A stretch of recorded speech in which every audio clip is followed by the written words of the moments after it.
American മാർക്കറ്റുകളെല്ലാം ഇന്നലെ close ചെയ്തത് mixed ആയിട്ടാണ്. അതിനകത്ത് ഡൗ ജോൺസ് പോസിറ്റീവും S&P 500 നാസ്ഡാക്കും മൈനസ് ആയിട്ടാണ് ക്ലോസ് ചെയ്തത്.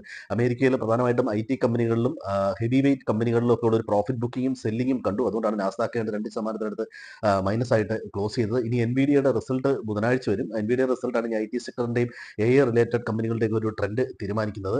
പൊതുവേ അമേരിക്കയിൽ വാലുവേഷൻ ഹൈ ആണെന്നുള്ള രീതിയിലുള്ള പഠനങ്ങളൊക്കെ വരുന്നുണ്ട്. അമേരിക്കയിൽ ഒരു പ്രോഫിറ്റ് ബുക്കിംഗ് ഉണ്ടായാൽ വീണ്ടും ഇന്ത്യൻ മാർക്കറ്റിലേക്ക് ഒരു സെല്ലിംഗ് പ്രഷർ ഉണ്ടാവാനുള്ള എല്ലാ സാധ്യതകളും ഉണ്ട്.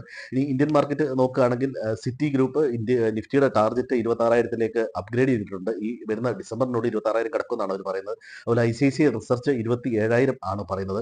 അതുപോലെ നാസ്കോം സോഫ്റ്റ്വെയർ കമ്പനികളുടെയൊക്കെ ഒരു അസോസിയേഷനാണ്. അവർ IT കമ്പനീസ് സിംഗിൾ ഡിജിറ്റ് പെർഫോമൻസിലേക്ക് വരുമെന്ന് പറയുന്നത്. ഇത് IT കമ്പനികൾക്ക് അല്പം നെഗറ്റീവാണ്. ഇന്ത്യൻ മാർക്കറ്റിലെ ഇപ്പോഴത്തെ അവസ്ഥ ഏതാണ്ട് സപ്പോർട്ട് ലെവലിലോ അല്ലെങ്കിൽ ട്രെൻഡ് ലൈനിന്റെയൊക്കെ ആ സപ്പോർട്ടിന് അടുത്താണ് നിൽക്കുന്നത്. ബോളിംഗ് ബാൻഡ് ആ ട്രെൻഡ് ലൈനിലേക്ക് അടുത്താണ് നിൽക്കുന്നത്. ഇനി ഷോർട്ട് അടിക്കുന്നവർ തീർച്ചയായിട്ടും സ്റ്റോപ്പ് ലോസ് സ്ട്രിക്റ്റ് ആയിട്ട് ഇട്ടിട്ട് ഷോർട്ട് പൊസിഷൻ എടുക്കാവുള്ളൂ. റീറ്റെയിൽ ട്രേഡേഴ്സ് ഇപ്പോഴും ബുള്ളിഷ് ആയിട്ട് തന്നെയാണ് നിൽക്കുന്നത്.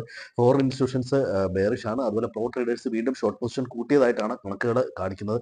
ഈ ഷോർട്ട് സ്ക്വീസ് എന്ന് പറഞ്ഞൊരു പ്രതിഭാസം ഉണ്ടാവാറുണ്ട്. ഇങ്ങനെ നല്ല രീതിയിൽ ഷോർട്ട് അടിച്ച് കഴിഞ്ഞ് എവിടെ നിന്നൊരു കവറിങ് വന്ന മാർക്കറ്റ് പെട്ടെന്ന് ബൗൺസ് ചെയ്യുന്ന ഒരു രീതി കാണാറുണ്ട്. അപ്പോൾ അതുകൊണ്ട് വളരെ കൃത്യമായിട്ട് ഷോർട്ട് പൊസിഷൻ ക്രിയേറ്റ് ചെയ്യുന്നവർ സ്റ്റോപ്പ് ലോസ് ഇട്ടിട്ട് മാത്രമേ ചെയ്യാവുള്ളൂ. ഇന്ന് ജർമ്മൻ GDP ഡേറ്റയുണ്ട്. അതുപോലെ US കൺസ്യൂമർ ഇൻഫ്ലേഷൻ ഡേറ്റയുണ്ട്. അതുപോലെ US ഫെഡിന്റെ വൈസ് ചെയർമാന്റെ സ്പീച്ചും ഇന്നുണ്ട്.